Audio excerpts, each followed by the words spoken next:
Just for the avoidance of doubt, what you're seeing here is a pair of muddy boots.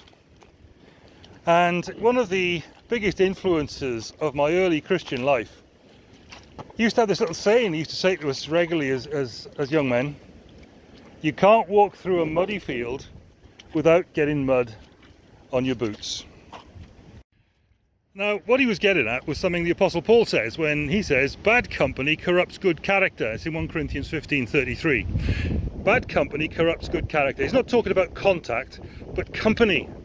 It's a different thing. It's very different to be a companion rather than just a contact. Paul isn't saying don't have contact with all sorts of people. He is saying don't be companions with them. And the very words he uses, bad company corrupts good character, demonstrate the fact. Paul, you see, has contact with all sorts of people, and when he says that, he's quoting directly from a Greek dramatist called Menander. One of the popular pagan Greek plays that Menander wrote about 300 years before Christ carries that expression, bad company corrupts good character.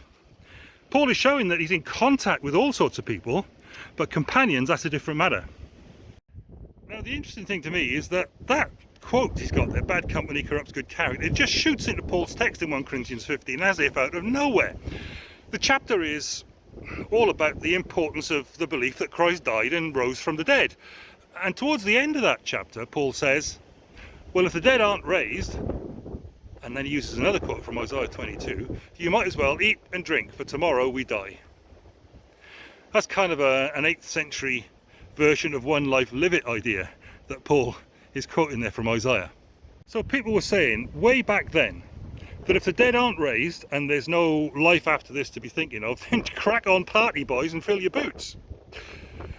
It appears that bad company corrupts good character just comes out of nowhere then into that passage of scripture, that chapter, into Paul's writing.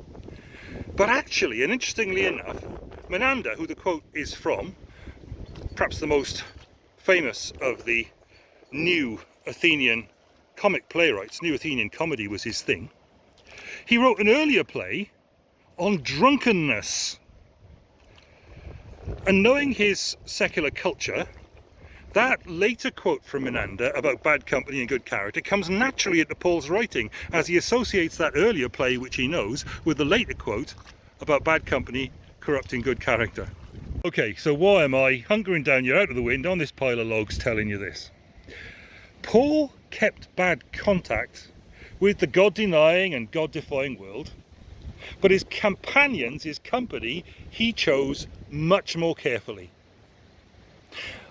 And at a time when COVID-19 has disrupted our time with companions because of isolating or spatial distancing, and at a time when the church can't meet because of outbreaks of the disease, a time when we're spending time with other people in other ways, online and so on, it might be good to audit who our companions have now become, without losing out on our contacts, and take steps to recommit to good companions, to preserve, maybe to reinstate good character.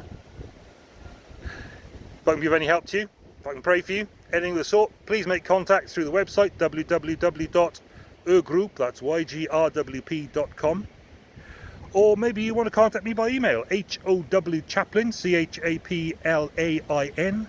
@gmail.com. Thanks for listening. God bless you. Choose your companions well. You can't walk through a muddy field without getting dirt on your boots. Bad company corrupts good character. Have a great week.